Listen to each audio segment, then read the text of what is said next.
মই পালকি ৰাণীয়ে আপোনালোকক মোৰ অন্য এটা ভিডিঅ'লৈ স্বাগতম জনালোঁ। মই আজি ৰসগোল্লাৰ ৰেচিপি লৈ আহিছোঁ আপোনালোকৰ মাজলৈ। ৰসগোল্লা বনাবলৈ প্ৰথমে 1 লিটাৰ গাখীৰ গৰম দিছোঁ।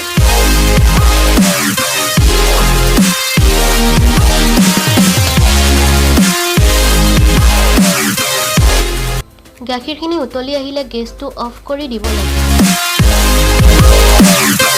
এয়া মই ভিনেগাৰ লৈছোঁ, আপোনালোকে ভিনেগাৰৰ সলনি নেমু ৰসো ব্যৱহাৰ কৰিব পাৰে।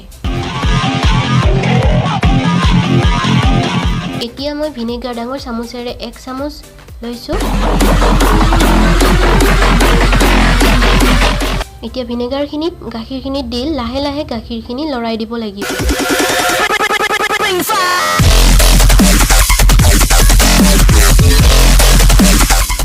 এয়া গাখীৰখিনি ধুনীয়াকৈ ফাটি গৈছে।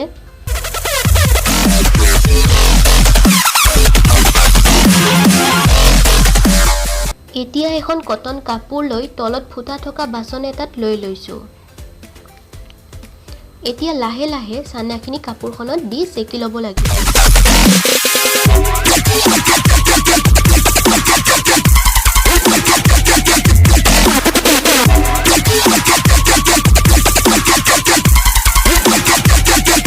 এতিয়া ঠাণ্ডা পানীৰে এইদৰে ধুই ল'ব লাগিব যাতে ভিনেগাৰৰ গোন্ধটো নাথাকে।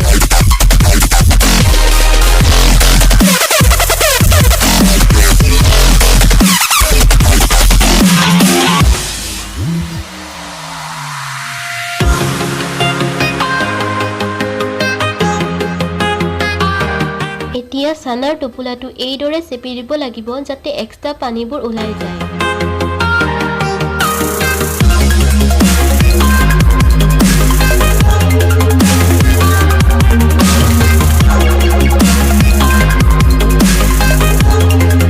এতিয়া এই টোপোলাটো এইদৰে বান্ধি ওলমাই থৈ দিব লাগিব যাতে তাত থকা পানীবোৰ নিজে নিজে ওলাই গৈ চানাখিনি শুকান হৈ পৰে। এনেকৈ পানীবোৰ গৈ গৈ চানাৰ টোপোলাটো শুকান হওঁতে প্ৰায় 2 ঘণ্টামান সময় লাগে।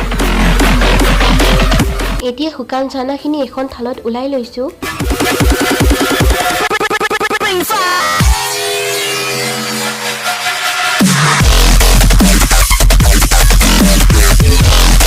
ৰসগোল্লা বনাওঁতে মন কৰিব যাতে চানাখিনিত পানী অলপো নাথাকে, নহ'লে লাড়ুবোৰ বনাওঁতে চেপ দিব অসুবিধা হ'ব।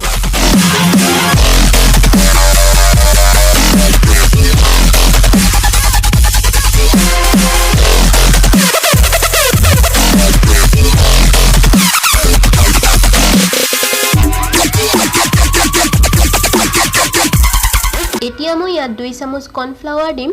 আপোনালোকে কৰ্ণফ্লাৱাৰৰ সলনি ময়দাও ব্যৱহাৰ কৰিব পাৰে।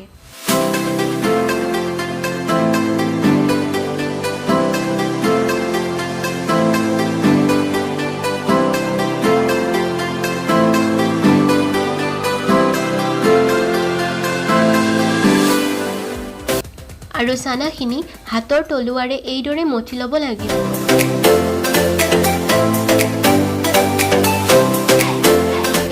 প্ৰায় 5-6 মিনিট মঠিব লাগিব।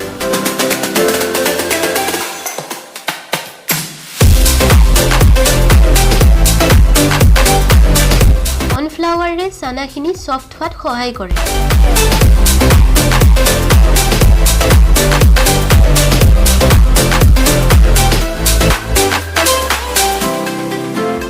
এতিয়া এইখিনি ধুনীয়া মিহি হৈ গৈছে। চানাখিনি সৰু সৰু লাড়ু চেপ দিব লাগিব।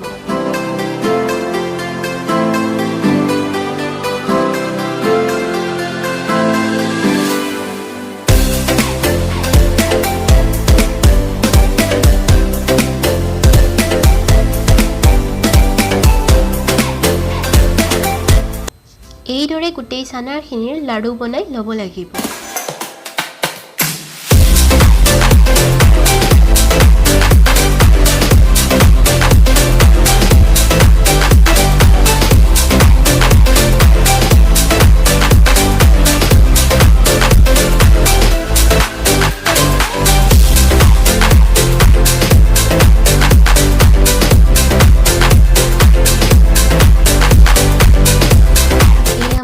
লাড়ুবোৰ বনাই ল'লোঁ। লাড়ুবোৰ বনাওঁতে অলপ সৰু সৰুকৈ বনাব লাগে কাৰণ পিছত চুগাৰ চিৰাপত দিলে ফুলি যাব। এতিয়া মই এটা কেৰাহীত 2 কাপ চেনি দিছোঁ।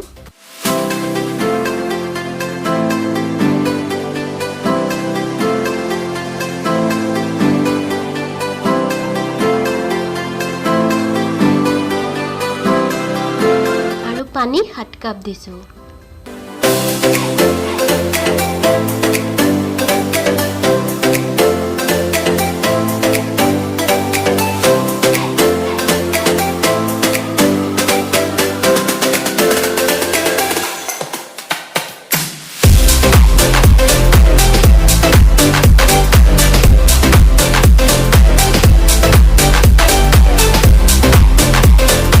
এইখিনি উতলিব দিব লাগিব।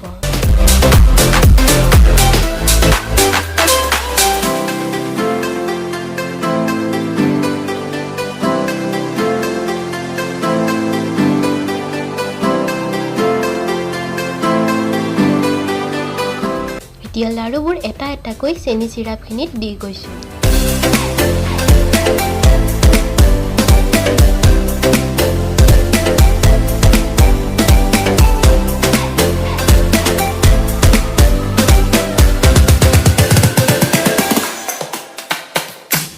এতিয়া ঢাকনখন দি 5 মিনিট ফুল ফ্লেমত সিজিব দিব লাগিব। 5 মিনিটৰ পিছত চাওক লাড়ুবোৰ ডাবল সাইজৰ হৈ উঠিছে। এতিয়া আৰু 10 মিনিট এনেকৈ সিজিব দিম।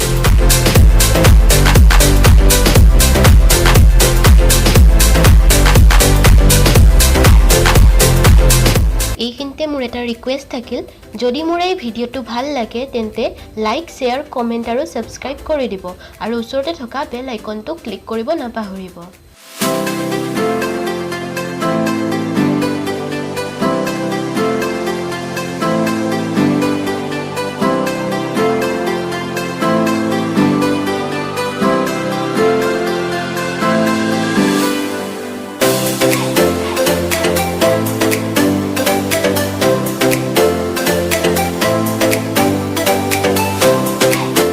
এয়া আমাৰ ৰসগোল্লা হৈ গৈছে। এতিয়া মই বন্ধ কৰি অলপ ঠাণ্ডা হ'বলৈ দিম।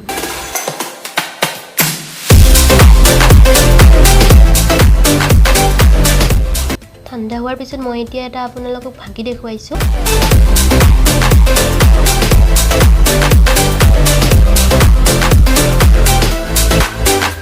ভিতৰটো ধুনীয়া সফ্ট হৈ গৈছে।